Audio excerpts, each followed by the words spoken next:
पंजाब विधानसभा चुनाव का बिगुल बज चुका है। हर प्रत्याशी अपने चुनावी प्रचार में जुटा हुआ है। इस बीच मेरे साथ मौजूद हैं अकाली बसपा गठबंधन के उम्मीदवार प्रकाश चंद गर्ग। उनसे जान लेते हैं। प्रकाश जी, हालांकि चुनावी प्रचार में तमाम प्रत्याशी जुटे हुए हैं, इस बीच आप भी लगातार पिंड का दौरा कर रहे हैं। समर्थन किस तरीके से जनता न मिल रहा है? धन्यवाद। देखो, श्रोमणी अकाली दल ते बहुजन समाज पार्टी का जो अलायंस है वो समाजिक बराबरता का अलायंस है, केवल पोलीटिकल अलायंस नहीं है। इसका रिस्पॉन्स पिंडों के भी शहरों के भी बहुत ज़्यादा मिल रहा है, क्योंकि जो दलित वर्ग है उसनों लंबे समय तो अनगौलिया किया है सरकारों ने। वो वर्ग महसूस करता है कि इस अलायंस के नाल आने वाली जी सरकार है पंजाब दे विच उन्होंने भाईवाली मिलनी है। 33% वोट जी है वो SC भाईचारे की है और श्रोमणी अकाली दल खेतरी पार्टी है जिन्हें पंजाब दे विच मेरा ख्याल है कि इन्ना विकास किया कि दूजी पार्टी उसके बराबरता की हो सकती है कि सोच नहीं सकती। हम देखते हैं कि हर बार जो है बीजेपी के साथ गठबंधन अकाली का देखा जाता था, लेकिन 1996 में जरूर बसपा के साथ गठबंधन था। उस समय अच्छी बढ़त जो है अकाली ने ली थी। क्या लगता है कि वही सिनेरियो दोबारा से 2022 में देखने को दिख सकता है? देखो, 1996 के श्रोमणी अकाली दल बसपा का अलायंस थी, उस समय बहुत अच्छे रिजल्ट आए थे और मैनू लग रहा है कि जिस तरह का माहौल, जिस तरह का लोगों के उत्साह है, बहुत वधिया रिजल्ट जिहड़े ने इस बारी भी 2022 के इलैक्शन च आउणगे। संगरूर विधानसभा से आप चुनाव लड़े थे विधानसभा का, और हालांकि मेंबर ऑफ पार्लियामेंट भी आप रहे हैं, लेकिन इस बार धुरी विधानसभा आपको दी गई है। क्या वजह मानते हैं इसकी, धुरी क्यों भेजा गया? देखो, कोई भी राजसी पार्टी है जो उन्होंने कैंडीडेट की कोई सिलैक्शन करनी है वो सर्वे भी होंगे ने, समीकरण भी होंगे ने और वो वेखना होंगे पार्टी ने कि किहड़ी सीट तो किहड़ा कैंडीडेट विनर हो सकता है। तो पार्टी ने महसूस किया कि सर्वे के मुताबिक जी धूरी असैंबली हल्का है उत्थे भी मेरे लिए उन्होंने मेरी चॉइस उन्होंने ज़्यादा बैटर लगी, क्योंकि मैं पार्टी के 45 ईयर्स तो काम कर रहा। पार्टी दे उस लिए मजबूत करने लिए पार्टी और सरकार बनाने लिए जो भी पार्टी ने डिसीजन लिया है, मैं समझदा कि बहुत अच्छा बैटर लिया है, क्योंकि जी धूरी है उत्थे बिजनेस सेंटर है और इंडस्ट्री बहुत ज़्यादा हैगी। मेरे परिवार बड़े निजी ने जिहड़े मेरा बहुत ही ज़्यादा रिस्पैक्ट करते हैं, इस करके बहुत अच्छे रिजल्ट जिहड़े ने उस धूरी दे विचों हासिल करांगे, क्योंकि जिथे पार्टी की क्रैडिबिलिटी है लोगों के अंदर के बहुत ज़्यादा विकास कराया है, भावें इंडस्ट्री है या उस बिजनेस है या दलित वर्ग है, किसानी है, उत्थे मेरा निजी तौर पर भी मैं समझदा कि लोगों च मेरी भरोसेयोगता बहुत ज़्यादा है। लोगों को पता है, मेरे वर्किंग स्टाइल का पता है, मेरे सुभाव का पता है, मेरे सुख दुख के जी सांझ है उस बारे पता है। तो बहुत चंगे नतीजे जिहड़े ने वो धूरी तो असीं लवांगे। आपके लिए सेफ सीट कौन सी थी, संगरूर विधानसभा या धुरी विधानसभा? देखिए, राजनीति में तो समीकरण होते हैं, सेफ और अनसेफ की कोई बात नहीं होती, क्योंकि लोगों ने डिसीजन लेना होता है कि किस पार्टी को चूज़ करें। इस बार पंजाब में कुछ नई पार्टियां आ गई हैं, इसलिए मैं नहीं समझता सेफ या अनसेफ की कोई बात है। जो आदमी कभी भी किसी कैंडिडेट को ये मानकर नहीं चलना चाहिए कि कौन सी सीट सेफ है। सेफ तो सभी सीटें हैं। यहाँ पर भी आपने अच्छा काम किया है। यहाँ लोगों को विश्वास की बात होती है, जब कैंडिडेट पर विश्वास लोगों का हो तो वही सीट मैं समझता हूँ सबसे अच्छी है। आम आदमी पार्टी के मुख्यमंत्री पद के चेहरे के उम्मीदवार भी आपके सामने चुनाव लड़ रहे हैं, कितनी बड़ी चुनौती मानते हैं? देखो, भगवंत मान जिहड़े ने मैंबर पार्लीमेंट रहे ने 2 बार संगरूर तो उन्होंने दी सैकेंड टर्न्योर च वो नुमाइंदगी कर रहे हैं संसद दे विच, लेकिन जो उन्होंने क्रैडिबिलिटी जीरो है। कदे वो धूरी के किसी गाँव च नहीं गए, कदे उन्होंने अपनी कमिटमेंट पूरी नहीं की। केवल चुटकले सुना के जां विरोधियों ते तंज कस के लोगों का ढिड नहीं भरिया जा सकता। केजरीवाल साहब ने जो भी इत्थे आके ड्रामे किए ने वो किसानों भी चंगी तरह पता है कि 2615 रुपए पर क्विंटल कणक उन्होंने कहा सी कि असीं MSP देवांगे। दिल्ली दे विच 1700 रुपए क्विंटल कणक किसानों की मंडियां च रुली है, और जिहड़ा उत्थे एग्रीकल्चर सैक्टर नूं ट्यूबवैल ने उहदे विच भी 40,000 रुपया पर ट्यूबवैल जिहड़ा है उत्थे बिल लिया जाता है। केजरीवाल ने पंजाब के जिहड़े कोई पराली जिहड़ी फूकण की गल हैगी है उहदे अंगेस्ट भी उन्होंने एक एफीडेविट दिता हैगा, ते थर्मल प्लांटां के खिलाफ भी अंगेस्ट दिता है। पानी दे विच पंजाब की बड़ी समस्या है, लाइफ लाइन है पानी साडा, क्योंकि 17-18 साल का पानी रह गया, बड़ा नीमा च रह गया। लेकिन केजरीवाल साहब जिहड़े ने उन्होंने ये गल कही है कि पानी जिहड़ा है दिल्ली ते हरियाणा नूं देवांगे। इस करके केजरीवाल साहब का कोई भरोसा नहीं कर सकता। वो गारंटियां जिहड़ियां दित्तियां ने ਉਹ ਲੋਕਾਂ ਦੇ ਨਾਲ ਮਜ਼ਾਕ ਹੈ, ਕਿਉਂਕਿ ਗਾਰੰਟੀ ਤਾਂ ਉਹਨਾਂ ਨੂੰ ਐਮਐਲਏ ਤੇ ਐਮਪੀਆਂ ਦੀ ਨਹੀਂ ਹੈ। 4 ਐਮਪੀ ਪੰਜਾਬ ਨੇ ਜਿਤਾਏ ਸੀਗੇ, ਉਹਦੇ ਚੋਂ 1 ਐਮਪੀ ਰਹਿ ਗਿਆ ਤੇ ਜਿਹੜੇ 20 ਐਮਐਲਏ ਜਿਤਾਏ ਸੀ ਉਹਦੇ ਚੋਂ ਹੁਣ 8 ਨੇ। ਔਰ ਜਿਹੜੀਆਂ ਟਿਕਟਾਂ ਨੇ 50% ਕਾਂਗਰਸ ਔਰ ਅਕਾਲੀ ਦਲ ਦੇ ਉਹਨਾਂ ਲੀਡਰਾਂ ਨੂੰ ਦਿੱਤੀਆਂ ਨੇ ਜਿਨ੍ਹਾਂ ਤੇ ਉਹ ਬਹੁਤ ਵੱਡੇ ਵੱਡੇ ਸਕੈਮ ਲਾ ਰਹੇ ਸੀਗੇ। ਤੁਸੀਂ ਮੋਹਾਲੀ ਦੇਖ ਲਓ ਜਾ ਕੇ, ਔਰ ਪਟਿਆਲਾ ਦੇਖ ਲਓ, ਬਠਿੰਡਾ ਦਿਹਾਤੀ ਦੇਖ ਲਓ, ਫਗਵਾੜਾ ਦੇਖ ਲਓ, ਕਿਤੇ ਵੀ ਦੇਖ ਲਓ ਕਿ ਉਹਨਾਂ ਕੋਲ ਕੋਈ ਕੈਂਡੀਡੇਟ ਤੱਕ ਨਹੀਂ ਸੀ। ਇਸ ਕਰਕੇ ਭਗਵੰਤ ਮਾਨ ਕੋਈ ਬਹੁਤ ਵੱਡੀ ਚੁਣੌਤੀ ਨਹੀਂ ਹੈਗੇ। ਉਹ ਕਮੇਡੀਅਨ ਤਾਂ ਹੋ ਸਕਦੇ ਨੇ, ਲੇਕਿਨ ਪਿਛਲੇ ਸਮੇਂ ਦੀ ਜਿਹੜੀ ਉਹਦੀ ਕਾਰਗੁਜ਼ਾਰੀ ਉਹ ਬਹੁਤ ਹੀ ਜ਼ਿਆਦਾ ਨਿਰਾਸ਼ਾਜਨਕ ਹੈ। ਲੋਕ ਉਸ ਤੋਂ ਬਹੁਤ बुरी तरह तंग ने। दलबीर सिंह गोल्डी फिलहाल कांग्रेस के विधायक हैं धूरी विधानसभा से, काफ़ी जनता के बीच जा रहे हैं कि और विकास के भी काफ़ी पुलिंदे बांध रहे हैं कि काफ़ी विकास उन्होंने किया है। आप भी घूम रहे हैं, लगातार जा रहे हैं, पिंड में दौरा कर रहे हैं, देख रहे हैं विकास? देखो, जो विकास सिटिंग एमएलए साहब ने करवाया है ਉਹਦੀ ਚਰਚਾ ਅੱਜ ਗਲੀ ਗਲੀ ਦੇ ਵਿੱਚ ਹੈ।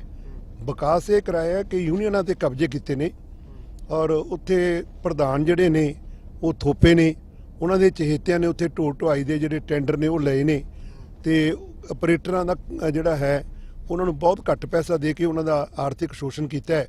ਇਸੇ ਤਰ੍ਹਾਂ ਲੇਬਰ ਦੇ ਟੈਂਡਰ ਵੀ ਉਹਨਾਂ ਦੇ ਚਹੇਤਿਆਂ ਨੇ ਲਏ ਨੇ। ਨਗਰ ਕੌਂਸਲ ਦੇ ਵਿੱਚ ਬਹੁਤ ਕਰਪਸ਼ਨ ਦਾ ਬੋਲਬਾਲਾ ਰਿਹਾ, 3 ਟਾਇਰ ਕਰਪਸ਼ਨ ਰਹੀ ਹੈ। ਇੰਟਰਲੋਕਿੰਗ ਜਿਹੜੀ ਹੈ ਉਹ ਆਪਣੇ ਵੱਲੋਂ ਸਪਲਾਈ ਕੀਤੀ ਹੈ, ਸਬ ਸਟੈਂਡਰਡ ਕੰਮ ਹੋਏ ਨੇ। ਮੈਂ ਉਹਦੀ ਉਦਾਹਰਨ ਦੇਣਾ ਚਾਹੁੰਦਾ ਕਿ ਪੌਂਡ ਰੈਨੋਵੇਸ਼ਨ ਦੇ ਪਿੱਛੇ ਇੱਕ ਪ੍ਰੋਜੈਕਟ ਆਇਆ ਸੀਗਾ। ਮੈਂ ਜੈਨਪੁਰਾ ਪਿੰਡ ਗਿਆ, ਉੱਥੇ ਇੱਕ ਪੌਂਡਸ ਦਾ ਕੰਮ ਦਿਖਾਇਆ ਹੈਗਾ ਕਿ 20 ਤੋਂ ਲੈ ਕੇ 25 ਲੱਖ ਦਾ ਐਸਟੀਮੇਟ ਸੀ ਤੇ ਕੰਮ ਉੱਥੇ ਸਾਰਾ 5 ਲੱਖ ਦਾ ਹੋਇਆ। ਮੈਂ ਸਮਝਦਾ ਕਿ ਵਿਕਾਸ ਧੂਰੀ ਹਲਕੇ ਦਾ ਨਹੀਂ ਹੋਇਆ, ਵਿਧਾਇਕ ਸਾਹਿਬ ਦਾ ਜ਼ਰੂਰ ਵਿਕਾਸ ਹੋਇਆ। ਕਰਪਸ਼ਨ ਦਾ ਬੋਲਬਾਲਾ ਰਿਹਾ, ਲੋਕਾਂ ਦੇ ਝੂਠੇ ਪਰਚੇ ਹੋਏ ਨੇ, ਦਹਿਸ਼ਤ ਦਾ ਮਾਹੌਲ ਬਣਿਆ ਔਰ ਜਿਹੜੇ ਬੰਦੇ ਨੇ ਵੀ ਆਵਾਜ਼ ਉਠਾਉਣ ਦੀ ਕੋਸ਼ਿਸ਼ ਕੀਤੀ ਹੈ ਉਸ ਦੇ ਉੱਤੇ ਬਹੁਤ ਤਸ਼ੱਦਦ ਵੀ ਜਿਹੜਾ ਹੈ ਪ੍ਰਸ਼ਾਸਨ ਨੇ ਕੀਤਾ। ਪ੍ਰਸ਼ਾਸਨ ਕਠਪੁਤਲੀ ਦੀ ਤਰ੍ਹਾਂ ਉਹਦੇ ਇਸ਼ਾਰੇ ਤੇ ਸੀਗਾ, ਕਿਉਂਕਿ ਹਰ ਜਗ੍ਹਾ ਜਿਹੜਾ ਹੈ ਕਰਪਸ਼ਨ ਦਾ ਬੋਲਬਾਲਾ ਜਦੋਂ ਸਥਾਨਕ ਵਿਧਾਇਕ ਜਿਹੜਾ ਹੈ ਆਪ ਭਾਈਵਾਲ ਬਣ ਜੇ ਤਾਂ ਮੈਂ ਨਹੀਂ ਸਮਝਦਾ ਲੋਕਾਂ ਨੂੰ ਇਨਸਾਫ ਮਿਲਦਾ ਹੈ। ਲੋਕ ਬਹੁਤ ਦੁਖੀ ਨੇ। ਤੁਸੀਂ ਦੇਖੋਗੇ 20 ਫਰਵਰੀ ਨੂੰ ਪੋਲਿੰਗ ਹੋਣੀ ਹੈ ਤੇ ਵਿਧਾਇਕ ਸਾਹਿਬ ਨੂੰ ਆਪ ਹੀ ਪਤਾ ਲੱਗ ਜਾਣਾ कि कितना का विकास किया है। आप देख रहे हैं कि हमने जब धूरी विधानसभा की जनता से भी बात की है तो उनका कहना है कि यहाँ पर जो सरकारी हॉस्पिटल है उसमें अल्ट्रासाउंड मशीन तक नहीं है। हमने देखा कि ओवरब्रिज है यहाँ पर, रेलवे नीचे से जाती है तो लेकिन लोग जो है 1-1 घंटे 2-2 घंटे इंतजार करना पड़ता है। तो सबसे पहले प्रायोरिटी आपकी क्या होगी? जनता के बीच जा रहे हैं, आप क्या कुछ कह रहे हैं कि सबसे पहले काम आप ये कराएंगे यदि जनता आपको मौका देती है तो? देखो, ਧੂਰੀ ਦੇ ਵਿੱਚ ਵਿਕਾਸ ਨਾਂ ਦੀ ਕੋਈ ਚੀਜ਼ ਨਹੀਂ ਹੈ। ਵਿਕਾਸ ਧੂਰੀ ਦਾ ਜੇ ਹੋਇਆ ਹੁੰਦਾ ਤਾਂ ਲੋਕ ਅੱਜ ਜਿਹੜੇ ਸੀ ਉਹ ਮਹਿਸੂਸ ਕਰਦੇ, ਉਹਨਾਂ ਨੂੰ ਕਿਸੇ ਗੱਲ ਦੀ ਫੈਸਿਲਿਟੀ ਮਿਲਦੀ। ਧੂਰੀ ਦੇ ਵਿੱਚ ਫਾਟਕ ਨੇ ਜਿਹਦੇ ਕਾਰਨ ਸਾਰਾ ਜਿਹੜਾ ਸ਼ਹਿਰ ਡਿਵਾਈਡ ਹੋਇਆ ਤੇ ਬਿਜ਼ਨਸ ਨੂੰ ਬਹੁਤ ਵੱਡਾ ਲਾਸ ਹੈ। ਧੂਰੀ ਦੇ ਵਿੱਚ ਰਜਵਾਹਾ ਹੈ ਜਿਹੜਾ ਕੇਵਲ 3 ਕਿਲੋਮੀਟਰ ਦੇ ਕਰੀਬ ਹੈ, ਉਹਦੇ ਨਾਲ ਵੀ ਸਾਰੀ ਜਿਹੜੀ ਪੋਪੂਲੇਸ਼ਨ ਹੈ ਬਹੁਤ ਜ਼ਿਆਦਾ ਪਰੇਸ਼ਾਨ ਹੈ ਔਰ ਉਹਨਾਂ ਨੂੰ ਬਹੁਤ ਦਿੱਕਤਾਂ ਆ ਰਹੀਆਂ ਨੇ। ਇਸੇ ਤਰ੍ਹਾਂ ਨਾ ਸਟੇਡੀਅਮ ਹੈ ਧੂਰੀ ਦੇ ਵਿੱਚ, ਨਾ ਬੱਸ ਸਟੈਂਡ ਬਣਿਆ। ਸਿਵਲ ਹਸਪੀਟਲ ਦਾ ਤੁਸੀਂ ਮੇਰੇ ਨਾਲ ਜ਼ਿਕਰ ਕੀਤਾ, ਜਿੰਨਾ ਮਾੜਾ ਹਾਲ ਉੱਥੇ ਹੈਗਾ, ਨਾ ਕੋਈ ਡਾਕਟਰ ਹੈ, ਨਾ ਕੋਈ ਉੱਥੇ ਸਟਾਫ ਹੈ, ਨਾ ਕੋਈ ਮੈਡੀਸਨ ਹੈ। ਈਵਨ ਅਲਟਰਾਸਾਊਂਡ ਵਰਗੀ ਇੱਕ ਛੋਟੀ ਜਿਹੀ ਮਸ਼ੀਨ ਉਹ ਵੀ ਹੈ ਨਹੀਂ, ਕਿ ਲੋਕਾਂ ਨੂੰ ਕੋਈ ਫੈਸਿਲਿਟੀ ਨਹੀਂ ਹੈ। ਔਰ ਇਹਦੇ ਨਾਲ ਹੀ ਪਾਣੀ ਦਾ ਨਿਕਾਸ ਕੋਈ ਨਹੀਂ। ਇੰਡਸਟਰੀ ਬਹੁਤ ਜ਼ਿਆਦਾ ਹੈ, ਹੱਬ ਹੈ ਇੰਡਸਟਰੀ ਦਾ, ਉੱਥੇ ਇੰਡਸਟਰੀਅਲ ਫੋਕਲ ਪੁਆਇੰਟ ਦੀ ਬਹੁਤ ਵੱਡੀ ਲੋੜ ਹੈ। ਇਹ ਮੇਰੀ ਤਰਜੀਹ ਹੈ ਔਰ ਮੈਂ ਧੂਰੀ ਦੇ ਲੋਕਾਂ ਨੂੰ ਕਹਿਣਾ ਚਾਹੁੰਦਾ ਕਿ ਮੌਕਾ ਮਿਲਿਆ ਤਾਂ ਤੁਹਾਡੀਆਂ ਜਿਹੜੀਆਂ ਇਹ ਮੁੱਖ ਸਮੱਸਿਆਵਾਂ ਇਹਨਾਂ ਨੂੰ ਪਹਿਲ ਦੇ ਆਧਾਰ ਤੇ ਹੱਲ ਕਰਾਂਗੇ ਔਰ ਜਿਹੜੀਆਂ ਸਿਹਤ ਸੇਵਾਵਾਂ ਨੇ ਉਹਨੂੰ ਪ੍ਰਾਇੋਰਟੀ ਦੇ ਉੱਤੇ 1 ਨੰਬਰ ਤੇ ਲੈ ਕੇ ਆਵਾਂਗੇ ਤਾਂ ਕਿ ਧੂਰੀ ਹਲਕੇ ਦੇ ਲੋਕਾਂ ਨੂੰ ਕਦੇ ਵੀ ਮੈਡੀਕਲ ਸਹੂਲਤਾਂ ਦੇ ਪੱਖੋਂ ਕੋਈ ਪਰੇਸ਼ਾਨੀ ਨਾ ਆਵੇ। गर्ग साहब, 3 कृषि कानूनों को रद्द कराने के लिए हरसिमरत कौर बादल ने भी इस्तीफा दिया था। आपकी पार्टी के तमाम जो नेता हैं वो लगातार रद्द कराने की मांग पर अड़े रहे थे। इस बार के चुनाव में क्या लग रहा है कि किसान जो है किस पार्टी की ओर रुख कर रहे हैं? और हालांकि किसानों ने अपनी पार्टी भी बना ली है, कितना आपको फायदा और नुकसान होने वाला है? देखो, किसान हतैशी पार्टी ਸ਼੍ਰੋਮਣੀ ਅਕਾਲੀ ਦਲ ਹੈ। ਦੇਸ਼ ਦੇ ਵਿੱਚ 3 ਵੱਡੇ ਜਿਹੜੇ ਕ੍ਰਿਸ਼ੀ ਆਗੂ ਨੇ, ਕਿਸਾਨਾਂ ਦੇ ਆਗੂ 3 ਨੇ। ਚੌਧਰੀ ਦੇਵੀ ਲਾਲ ਰਹੇ ਨੇ, ਸਵਰਗਵਾਸ ਹੋ ਗਏ। ਚੌਧਰੀ ਚਰਨ ਸਿੰਘ ਰਹੇ ਨੇ ਜਾਂ ਸਰਦਾਰ ਪ੍ਰਕਾਸ਼ ਸਿੰਘ ਬਾਦਲ ਰਹੇ ਨੇ, ਜਿਨ੍ਹਾਂ ਨੇ ਹਮੇਸ਼ਾ ਕਿਸਾਨੀ ਦੀ ਗੱਲ ਕੀਤੀ ਹੈ। ਪੰਜਾਬ ਦੇ ਵਿੱਚ ਟਰੈਕਟਰ ਨੂੰ ਗੱਡਾ ਕਿਹਾ ਕਿ ਬਿਨਾਂ ਕਿਸੇ ਟੈਕਸ ਤੋਂ ਟਰੈਕਟਰ ਜਿਹੜਾ ਹੈ ਰੋਡ ਤੇ ਜਾ ਸਕਦਾ ਹੈ। ਪੰਜਾਬ ਦੇ ਅੰਦਰ ਮੰਡੀਕਰਨ ਸਿਸਟਮ ਹੈ, ਭਾਵੇਂ ਨੋਟੀਫਾਈਡ ਮੰਡੀਆਂ ਬਣੀਆਂ, ਫੋਕਲ ਪੁਆਇੰਟ ਬਣੇ, ਪਰਚੇਸ ਸੈਂਟਰ ਬਣੇ, ਖਾਲ ਪੱਕੇ ਕੀਤੇ, ਕੱਸੀਆਂ ਪੱਕੀਆਂ ਕੀਤੀਆਂ, ਸੁਸਾਇਟੀਆਂ ਪਿੰਡਾਂ 'ਚ ਬਣਾਈਆਂ ਔਰ ਮਾਮਲਾ ਮਾਫ ਕੀਤਾ। 14 ਲੱਖ 80 ਹਜ਼ਾਰ ਟਿਊਬਵੈਲ ਪੰਜਾਬ ਦੇ ਕਿਸਾਨਾਂ ਨੂੰ ਦਿੱਤਾ ਤੇ ਪਾਵਰ ਫ੍ਰੀ ਕੀਤਾ ਔਰ ਪੰਜਾਬ ਦੇ ਅੰਦਰ ਪਾਣੀ ਨੂੰ ਬਚਾਉਣ ਲਈ 5000 ਏਕੜ ਜ਼ਮੀਨ ਕਿਸਾਨਾਂ ਨੂੰ ਅਸੀਂ ਪਟਿਆਲੇ ਜ਼ਿਲ੍ਹੇ ਦੇ ਵਿੱਚ ਵਾਪਸ ਕੀਤੀ ਹੈ। ਇਸ ਕਰਕੇ ਪੰਜਾਬ ਦੀ ਕਿਸਾਨੀ ਨੂੰ ਅਗਰ ਕੋਈ ਦੇ ਰਾਹਤ ਮਿਲੀ ਹੈ, ਸਰਵਾਈਵ ਕੀਤਾ ਤਾਂ ਉਹ ਸਰਦਾਰ ਪ੍ਰਕਾਸ਼ ਸਿੰਘ ਬਾਦਲ ਦੀ ਜਾਂ ਸ਼੍ਰੋਮਣੀ ਅਕਾਲੀ ਦਲ ਦੀਆਂ ਸਰਕਾਰਾਂ 'ਚ ਹੋਇਆ ਹੈ। ਇਸ ਕਰਕੇ ਦੂਜੀਆਂ ਪਾਰਟੀਆਂ ਦਾ ਸੋਚ ਵੀ ਨਹੀਂ ਸਕਦੀਆਂ। ਜਿੱਥੋਂ ਤੱਕ ਕਾਨੂੰਨਾਂ ਦੀ ਸਵਾਲ ਹੈ, ਠੀਕ ਹੈ ਕਿ ਸਾਡੀ ਬੀਜੇਪੀ ਦਾ ਨਾਲ ਸਾਡਾ ਅਲਾਇੰਸ ਸੀਗਾ, ਉਹਦੇ ਕਰਕੇ ਸਾਡੀ ਇਹ ਕੋਸ਼ਿਸ਼ ਰਹੀ ਜਿੰਨਾ ਚਿਰ ਅਸੀਂ ਅਲਾਇੰਸ ਦੇ ਵਿੱਚ ਸੀਗੇ ਕਿ ਕੋਈ ਨਾ ਕੋਈ ਅੱਛਾ ਹੱਲ ਨਿਕਲੇ। ਕਿਹਾ ਵੀ ਸੀਗਾ ਪਾਰਟੀ ਵੱਲੋਂ ਬੀਜੇਪੀ ਦੀ ਲੀਡਰਸ਼ਿਪ ਨੂੰ ਕਿ ਕਾਨੂੰਨ ਨੂੰ ਆਪਾਂ ਪਾਰਲੀਮੈਂਟ 'ਚ ਨਾ ਲੈ ਕੇ ਜਾਓ, ਇਹਨਾਂ ਨੂੰ ਆਪਾਂ ਸਟੈਂਡਿੰਗ ਕਮੇਟੀ ਨੂੰ ਦਿਓ ਤਾਂ ਕਿ ਤੇ ਡਿਸਕਸ ਹੋ ਜੇ। ਜਿਹੜੀਆਂ ਕਲਾਸ ਜਿਹੜੀਆਂ ਨੇ ਉਹ ਕਿਸਾਨਾਂ ਦੇ ਖਿਲਾਫ ਨੇ ਜਾਂ ਉਹਨਾਂ ਦੀ ਸੈਟੀਸਫੈਕਸ਼ਨ ਨਹੀਂ ਹੁੰਦੀ, ਉਹਨਾਂ ਚਿਰ ਕੋਈ ਵੀ ਇਹ ਕਾਨੂੰਨ ਜਿਹੜਾ ਪਾਸ ਨਾ ਕੀਤਾ ਜਾਵੇ। ਜਦੋਂ ਉਹਨਾਂ ਨੇ ਇਸ ਗੱਲ ਲਈ ਇਗਨੋਰ ਕੀਤਾ ਸ਼੍ਰੋਮਣੀ ਅਕਾਲੀ ਦਲ ਨੂੰ, ਤਾਂ ਸ਼੍ਰੋਮਣੀ ਅਕਾਲੀ ਦਲ ਦੇ ਲਈ ਸੱਤਾ ਜਾਂ ਰਾਜਨੀਤੀ ਕੋਈ ਮਾਇਨੇ ਨਹੀਂ ਰੱਖਦੀ। ਸਾਡੇ ਦੇ ਕਿਸਾਨ ਜਿਹੜੀ ਕਿਸਾਨਾਂ ਦੇ ਹਿੱਤ ਸਾਡੇ ਲਈ ਵੱਧ ਪਿਆਰੇ ਨੇ। ਦੇਸ਼ ਦੇ ਵਿੱਚ ਇੱਕੋ ਇੱਕ ਪਾਰਟੀ ਹੈ ਸ਼੍ਰੋਮਣੀ ਅਕਾਲੀ ਦਲ, ਜਿਹਦੇ ਬੀਬੀ ਹਰਸਿਮਰਤ ਕੌਰ ਬਾਦਲ ਨੇ ਕੈਬਨਿਟ ਤੋਂ ਅਸਤੀਫਾ ਦਿੱਤਾ, ਨਹੀਂ ਤਾਂ ਅੱਜ ਤੱਕ ਕਿਸੇ ਨੇ ਪੰਚਾਇਤ ਦੀ ਮੈਂਬਰੀ ਤੋਂ ਅਸਤੀਫਾ ਨਹੀਂ ਦਿੱਤਾ। ਔਰ ਜੋ ਕਿਸਾਨਾਂ ਮਿਲੇਗਾ, आपको लग रहा है? ਬਿਲਕੁਲ ਮਿਲੇਗਾ। ਕਿਸਾਨਾਂ ਨੂੰ ਭਲੀ ਭਾਂਤ ਇਸ ਗੱਲ ਦਾ ਪਤਾ ਹੈ ਕਿ ਅਕਾਲੀ ਦਲ ਤੋਂ ਬਿਨਾਂ ਕਿਸਾਨਾਂ ਦੀ ਕਿਸੇ ਨੇ ਸਾਰ ਨਹੀਂ ਲਈ। ਜਿੱਥੋਂ ਤੱਕ ਕਿਸਾਨ ਯੂਨੀਅਨ ਵੱਲੋਂ ਕੋਈ ਮੋਰਚਾ ਬਣਾ ਕੇ ਲੜਨ ਦੀਆਂ ਗੱਲਾਂ ਨੇ, ਮੇਰਾ ਖਿਆਲ ਹੈ ਉਹਦਾ ਕੋਈ ਬਹੁਤਾ ਜ਼ਿਆਦਾ ਫਰਕ ਨਹੀਂ ਪੈਣਾ, ਕਿਉਂਕਿ ਸਰਕਾਰ ਅਕਾਲੀ ਦਲ ਦੀ ਜੇ ਪੰਜਾਬ 'ਚ ਬਣਦੀ ਹੈ ਤਾਂ ਉਸੇ ਨਾਲ ਹੀ ਕਿਸਾਨਾਂ ਦੇ ਹਿੱਤ, ਮੁਲਾਜ਼ਮਾਂ ਦੇ ਹਿੱਤ, ਵਪਾਰੀ ਤੇ ਜਿਹੜੇ ਇੰਡਸਟਰੀਲਿਸਟ ਨੇ ਔਰ ਦਲਿਤਾਂ ਦੇ ਹਿੱਤ ਜਿਹੜੇ ਨੇ ਉਹ ਸੁਰੱਖਿਅਤ ਨੇ। डॉक्टर साहब, किससे मुकाबला मानते हैं आप? क्योंकि कहीं ना कहीं भगवंत मान के लिए सबसे सेफ सीट जो है धुरी मानी जा रही है, क्योंकि 2017 के विधानसभा चुनाव में दूसरे नंबर पर आम आदमी पार्टी आई थी और पहले नंबर पर कांग्रेस रही थी, मात्र 2800 कुछ वोटों से वो जीते थे। तो ऐसे में क्या लग रहा है आपको कि क्या मुकाबला इस बार अकाली वर्सेज आम आदमी पार्टी का रहेगा या अकाली वर्सेज कांग्रेस का रहेगा, या क्या देखते हैं? ਦੇਖੋ 2017 ਦੇ ਜਿਹੜਾ ਸਿਨੈਰੀਓ ਸੀਗਾ ਉਹਦੇ 'ਚ ਬੜੀ ਚੇਂਜ ਹੈਗੀ। ਭਗਵੰਤ ਮਾਨ 2012 ਦੇ ਵਿੱਚ ਲਹਿਰੇ ਤੋਂ ਅਸੈਂਬਲੀ ਇਲੈਕਸ਼ਨ ਲੜੇ ਸੀਗੇ, ਬਹੁਤ ਬੁਰੀ ਤਰ੍ਹਾਂ ਹਾਰੇ ਨੇ। ਫਿਰ 2017 ਦੇ ਵਿੱਚ ਉਹਨਾਂ ਨੇ ਜਲਾਲਾਬਾਦ ਲੜੀ, ਉੱਥੇ ਵੀ ਹਾਰੇ। ਐਮਐਲਏ ਤੇ ਐਮਪੀ ਦਾ ਕੰਪੈਰੀਜ਼ਨ ਨਹੀਂ ਕਰ ਸਕਦੇ। ਐਮਪੀ ਦੀ ਜਿਹੜੀ ਇਲੈਕਸ਼ਨ ਹੈ ਉਹਦੇ 'ਚ ਲੋਕਾਂ ਦਾ ਹੋਰ ਨਜ਼ਰੀਆ ਹੁੰਦਾ ਕਿਉਂਕਿ ਕੇਂਦਰ 'ਚ ਸਰਕਾਰ ਬਣਨੀ ਹੈ, ਲੇਕਿਨ ਐਮਐਲਏ ਜਿਹੜਾ ਹੈ ਇੱਕ ਲੋਕਲ ਹੁੰਦਾ ਹੈ, ਉਸ ਦਾ ਪਰਿਵਾਰਕ ਰਿਸ਼ਤਾ ਹੁੰਦਾ ਹੈ ਤੇ ਐਮਐਲਏ ਦੇ ਤੌਰ ਤੇ ਮੈਨੂੰ ਨਹੀਂ ਲੱਗਦਾ ਕਿ ਇਹਨੂੰ ਕੋਈ ਅਡਾਪਟ ਕਰੇਗਾ ਆਪਣੇ ਭਗਵੰਤ ਸਿੰਘ ਮਾਨ ਨੂੰ। ਔਰ ਭਗਵੰਤ ਮਾਨ ਉਹਨਾਂ ਦੀ ਕੋਈ ਕ੍ਰੈਡੀਬਿਲਿਟੀ ਹੈ ਨਹੀਂ।